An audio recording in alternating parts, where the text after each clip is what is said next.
12-si xalqaro indeks va reytinglar. Belgiya dunyoda logistika indeksi bo'yicha 4,1 ball bilan ikkinchi o'rinda turadi. Bu ko'rsatkich Belgiyani logistika bo'yicha ancha rivojlanganligini bildiradi. Buni sababi Belgiyani o'sha Antwerpen porti va Belgiya Yevropa markazida joylashganligi sababli yuqori transport infratuzilmasi hamda tranzit yo'llari darajasi yaxshi bo'lganligi sababli yuqori ikkinchi o'rinni egallagan. 26-rasmda o'sha transport infratuzilmasi xarakteristikalarini ko'rish mumkin. Shu Yevropada yo'l transporti sifati bo'yicha 3-o'rinda va o'sha zichligi, utilizatsiyasi bo'yicha ko'rsatkichlari berilgan. 27-rasmda Belgiyani o'sha pasportini qanchalik darajada kuchliligini ko'rishimiz mumkin. Dunyoda 19-o'rinda turadi. 108 ta davlatga vizasiz, 10 ta davlatga elektron viza orqali, 43 ta davlatga esa viza pasportsiz va o'sha tashrif buyurilgandagi viza bilan 25 ta davlat, faqat 18 ta davlatga viza talab qilinadi va korrupsiyani idrok etish indeksida 76 ball bilan dunyoda 18-o'rinni egallagan. Bu o'sha mamlakatda deyarli shaffoflik va korrupsiya muhiti huquqiy muhit barqarorligini ko'rsatadi va Belgiyada biznesni yuritish qulayligi indeksi bo'yicha esa 36-o'rinda joylashgan. Lekin bu indeks 2020-yildan keyin yangilanmagan. Lekin buni shu dunyoda 36-o'rinda turishi deyarli biznes muhiti juda ham yaxshiligini bildiradi. Belgiya raqobatbardoshlik indeksida 13-o'rinni qayd etgan. Reytingda innovatsiya, mehnatmandorlik va bozor integratsiyasi asosiy kuchli jihatlar sifatida baholangan. 29-rasmda xalqaro raqobatbardoshlik indeksini ko'rishimiz mumkin. 2023-yil statistikasi bilan 1-o'rinda Daniya 100 ball bilan, Belgiya esa 13-o'rinda 89,69 ball bilan 2022-yilga nisbatan 8 pog'ona yuqorilagan. Bu jadvalda Yevropadagi davlatlarni yuqori o'rinda turishini ko'rishimiz mumkin. Bu shu asosan Yevropa integratsiyasi kuchliligini bildiradi. 28-rasmda esa Yevropaning iqtisodiy davlatlar kesimida ko'rishimiz mumkin. Belgiya deyarli 900 milliard dollar bilan o'sha janubiy g'arbiy Yevropani asosiy qismlaridan biriligini ko'rsatmoqda. Mehnat bozor aholi jon boshiga yalpi ichki mahsulot bo'yicha 55,000 AQSh dollari bilan Belgiya dunyoda 17-o'rinni egallagan. Yalpi ichki mahsulot hajmi bo'yicha 26-o'rinda joylashgan.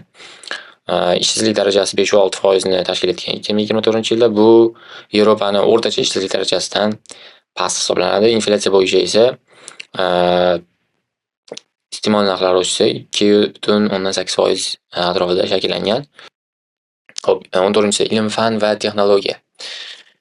Belgiya ilm-fan va texnologiyaga juda ham katta e'tibor qaratadi. 2024-yilda Belgiyada ilmiy tadqiqot va o'sha tajriba konstruktorlik ishlanmalariga ajratilgan xarajatlar yalpi ichki mahsulotni 3,4% tashkil etadi. Bu Yevropa ittifoqi o'rtacha darajasidan yuqori. O'sha Yevropa patent doirasi idorasi ma'lumotlariga ko'ra 2023-yilda 5,000 dan ortiq patent arizalari topshirilgan.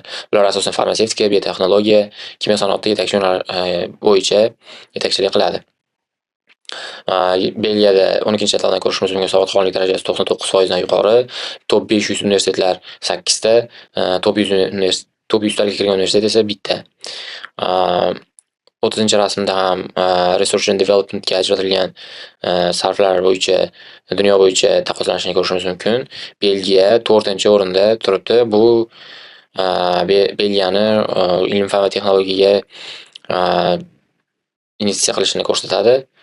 O'sha QS World University Ranking va Times Higher Education ma'lumotlariga ko'ra o'sha Belgiyada 8 universitet top 500 ga kirgan va Leuven universiteti top 100 talikda qatoridan joy olgan. Belgiyani ishlab chiqarish eksportida texnologiya mahsulotlari ulushi ko'rishimiz mumkin. 2021-yildan texnologiyaga bo'lgan ishlab chiqarish hajmi ortgan va bu o'sha 2024-yilda esa deyarli 18% ni tashkil qilgan. Raqamli rivojlanish bo'yicha Belgiya Yevropa Ittifoqi davlatlari orasida 9-o'rinni egallagan. Bu o'sha raqamli infratuzilma va elektron hukumat xizmatlari yetakchi yo'nalish hisoblanadi. 14-jadvalda ko'rishimiz mumkin. Belgiyani ilmiy indekslar bo'yicha Research and Developmentga xarajatlari yalpi ichki mahsulotga nisbatan 4-o'rinni egallab, mamlakatda ilmiy tadqiqot yuqori ustumonlik berishini tasdiqlaydi. Biznes sektor tomonidan bajariladigan o'sha Research and Development bo'yicha esa 5-o'rinda va 1 million aholiga to'g'ri keladigan tadqiqotchilar soni bo'yicha 7-o'rinda. Ilmiy kadrlar salohiyatini yuqoriligini dalolat beradi. 15-si mamlakatda iqtisodiy rivojlanishga ta'sir etuvchi omillarni empirik tahlili. Bu 4 ta o'zgaruvchidan iborat. O'sha GDP yalpi ichki mahsulot aholi jon boshiga ta'sir qiluvchi 4 ta o'zgaruvchi tanlangan. Bu eksport, sanoat, o'sha yalpi ichki mahsulotdagi sanoatning ulushi, inflyatsiya va xizmat ko'rsatish sohasi. Birinchi shu o'zgaruvchilarni statsionar bo'lmagan holatidagi grafikini ko'rib turibmiz va o'ng tarafda esa statsionar holatga keltirilgan grafiklar ko'rsatilgan.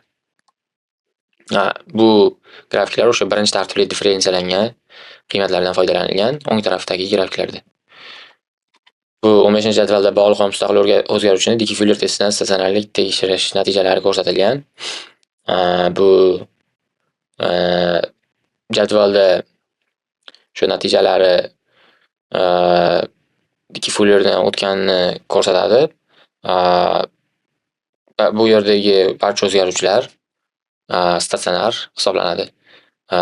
Shu makina pi qiymati 0.05 dan kichkina bo'lib, barchasi 0 gipotezani rad etadi. Bu shu o'zgaruvchilarda birlik ildiz mavjud emasligini ko'rsatadi. 16-jadvalda esa pairwise correlationni ko'rishimiz mumkin. Bunda shu bir-biriga ta'sir mustaqil o'zgaruvchi bilan bog'liq o'zgaruvchini o'rtasidagi korrelyatsiya bo'lsa, agar 0.01 dan kichkina bo'lsa 3 ta yulduzcha, 0.05 dan kichkina bo'lsa 2 ta, 0.1 dan kichkina bo'lsa 1 ta yulduzcha bilan belgilangan. Bunda ko'rishimiz mumkin eksport o'sha yalpi ichki mahsulot jon boshiga va inflyatsiya bilan eksport. Bu 32-rasmda ko'rishimiz mumkin. Buni mana deyarli bitta joyga joylashgan bo'lsa, bunda musbat korrelyatsiya o'ng tomondan diagonal bo'lsa, agar chap tarafga diagonal bo'ladigan bo'lsa, manfiy korrelyatsiya bor. Bunda o'sha aholi jon boshiga yalpi ichki mahsulot bilan eksportda musbat korrelyatsiya, sanoat xizmat ko'rsatishda ham deyarli shunday musbat korrelyatsiya mavjud. Chiziqli regressiya OLS modeli bilan hisoblangan. Bunda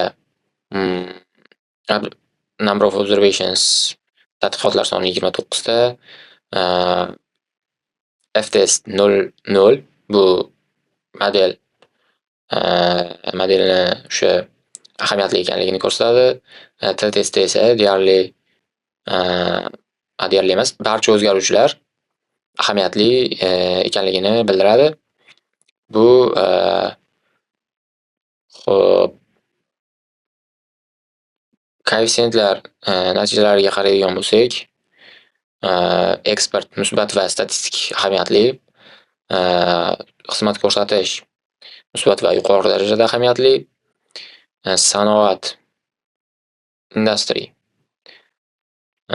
musbat va ahamiyatli 0.9 bilan, t-test bilan, inflyatsiya esa salbiy minus bo'lganligi sababli va statistik jihatdan ahamiyatli. Umuman olganda regressiya natijalari iqtisodiyot o'sishiga eng katta ta'sir xizmatlar sektori va undan keyin eksport, sanoat, inflyatsiya va esa salbiy ta'sir ko'rsatishini bildirgan. Xo'p, heteroskedasticity testi, HET test. 0.9 bu 0.05 dan katta. Shu sababli head testdan o'tgan. Bunda o'sha heteroskedasticity muammosi mavjud emas. 19-jadvalda ko'rishimiz mumkin. B. Godfrey. Shu Godfrey avtokorrelyatsiya testidan o'tkazilgan. Bu 0.82 bu 0.05 dan katta. Bunda korrelyatsiya mavjud emas bu modelimizda. Mustaqil omillarni multi kollinearlik tekshirish natijalari, ya'ni Variance Inflation Factor (VIF) o'rtacha 2.20 bu 2.20 o'sha 10 dan kichkina bo'lgani sababli modelda multi kollinearlik muammosi mavjud emas. Ya'ni biz olgan mustaqil o'zgaruvchi bu yerdagi o'zgaruvchilarga bog'liqligi kam. Shapiro-Wilk testi esa test natijasi 0.1 ni ko'rsatmoqda. Bu model qoldiqlari normal taqsimotga egaligini ko'rsatadi va bu 33-rasmda esa buni grafikini ko'rishimiz mumkin. O'sha qoldiqlar 0 atrofida simmetrik joylashgan. Bu normal taqsimot chizoqqa yaqinligini ko'rsatadi va grafik natijalari Shapiro-Wilk testi orqali olinganini ham tasdiqlaydi. O'zbekiston-Belgiya munosabatlari. Belgiya 1991-yil 31-dekabrda O'zbekiston mustaqilligini tan olgan. 1992-yil 10-martda esa diplomatik aloqalar o'rnatilgan. 1995-yilda Bryusselda O'zbekiston elchixonasi o'zining ilk faoliyatini boshlagan. Diplomatik aloqalar esa Qozog'istondagi Belgiya elchixonasi orqali amalga oshiriladi. So'nggi 8 yil ichida O'zbekiston-Belgiya hamkorligi sezilarli darajada rivojlangan. 36-rasmda O'zbekiston Respublikasi va Belgiya davlat rahbarlarini ko'rishimiz mumkin. 22-jadvalda esa o'sha O'zbekiston Belgiyaga eksport hajmi sektorlar, mahsulotlar kesimida ko'rsatilgan. O'zbekiston Belgiyaga jami 41,48 million AQSh dollari hajmida eksport qilgan. Eksport tarkibida metal mahsulotlari 34 million dollar bilan yetakchilik qilgan. Shuningdek, mis, paxta, meva va oziq-ovqat mahsulotlari ham muhim ulushga ega. Kelgusida farmatsevtika va agrosanoat va oziq-ovqat qayta ishlash sohasida eksport va import savdo aloqalarini yo'lga qo'yish reja qilinmoqda. 24-jadvalda O'zbekiston Belgiyadan import ko'rsatilgan. 2024-yilda O'zbekiston Belgiyadan 118,98 million AQSh dollariga teng bo'lgan importni qabul qilgan. Import tarkibida asosan 43 million dollar transport vositalari, bundan tashqari farmatsevtika, mexanik uskunalar Belgiyadan import qilingan asosiy tovarlar qatoriga kirgan. 23-jadvalda yillar kesimidagi savdo hajmini ko'rishimiz mumkin. Yildan-yilga Belgiya bilan savdo aloqalari yuqori darajada o'sish bilan ketmoqda.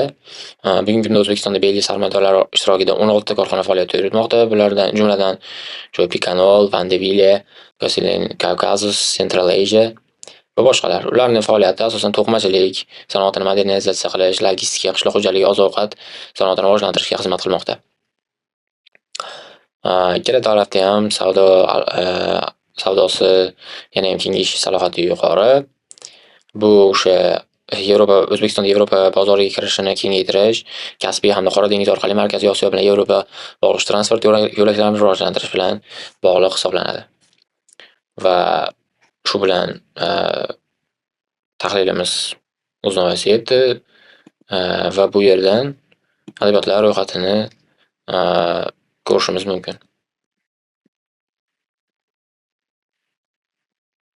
E'tiboringiz uchun rahmat.